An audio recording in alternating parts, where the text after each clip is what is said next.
Hi, welcome to my channel. I'm Chandana, and in today's video I'm going to be talking about if reading scriptures does bring enlightenment.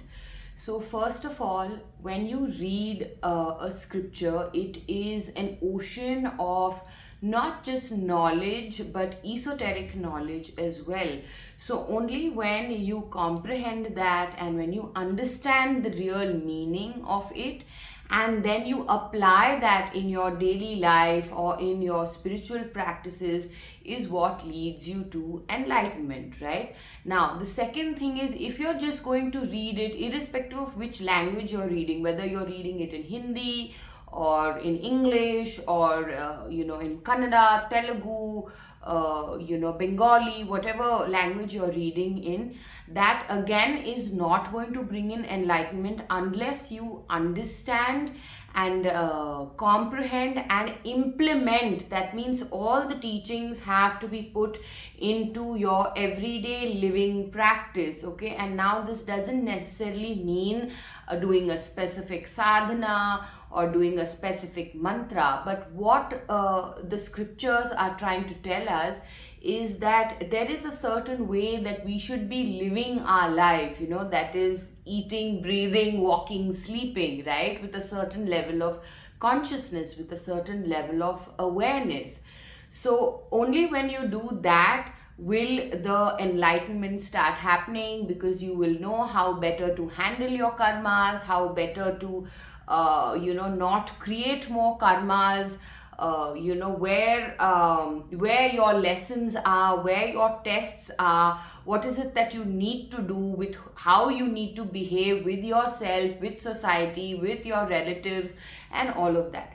Now, if you are going to read the scriptures specifically in Sanskrit, okay, then yes, it can lead to enlightenment, even if initially you don't understand, you don't fully understand what the scriptures are trying to tell you. So why does this happen? Because Sanskrit itself is a divine language, and all the vowels and consonants in the Sanskrit language are like bij mantras. Okay, so the minute you start reading it, whether it is aloud or in your mind, when you start reading the scriptures in Sanskrit, it has the power to chemically alter the fluids in your brain, and to set certain neural pathways that will lead to a kundalini awakening, that will lead to karmic clearing, that will lead to a developed intuition, so that you can understand the esoteric meanings that are written in all these scriptures. And please note that the scriptures are not necessarily to be taken only at face value, because most of them are written in twilight language, which means that sometimes you do need a guru to decode the real meaning behind it. If you don't have a guru, then eventually, and if you're reading this in Sanskrit, you will develop that intuition to understand the esoteric knowledge hidden between it, to understand the hidden techniques given, to understand the hidden mantras that are present in these scriptures. And then when you start applying that, you are able to accelerate your growth fourfold. Right? So if it is just readings, and this can be any scriptures, this can be the Gita, this can be the Vedas, this can be the Upanishads, this can be the Puranas, whatever scripture you are reading, okay, only when you put it into practice will it work. And if you are going to read it in Sanskrit, then yes, it is going to have a certain subtle effect on your subtle body, on your chakras, on your mind, on your brain, which is going to develop you in a certain spiritual capacity, right? So then you will start expanding and understanding what needs to be done and how it needs to be done.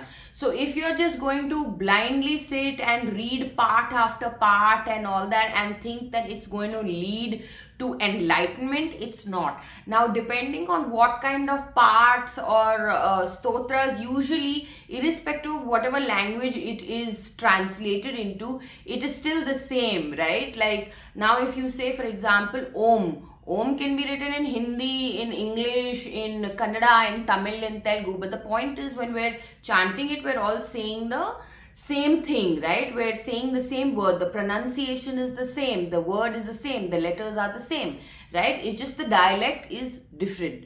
So if you are reading certain parts and all, what happens is, why they say do 21 read this part 21 times or 108 times, is because in that path also there are hidden mantras that are, the bij akshars are very well hidden in the lines of the part that you are doing, which is why, of course, this is slower, because if you had a guru, he would have given you the exact mantra, which makes it very quick and easy to learn. Like, for example, the Saundarya Lahari, when you read that actually has the Shodashi mantras hidden into it. But if you had a guru, he would have just given you the one line mantra, and you don't have to read the entire Saundarya Lahari, which has all the bijakshars very well hidden into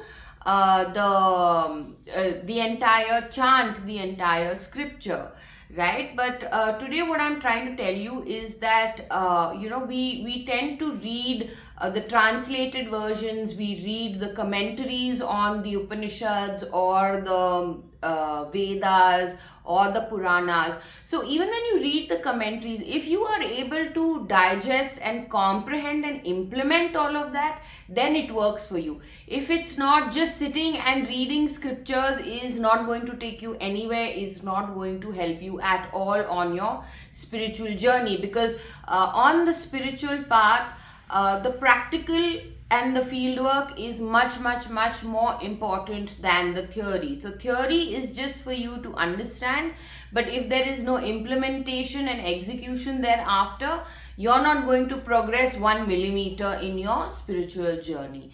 That's all I had for you today. Until next time, take care. Namaste.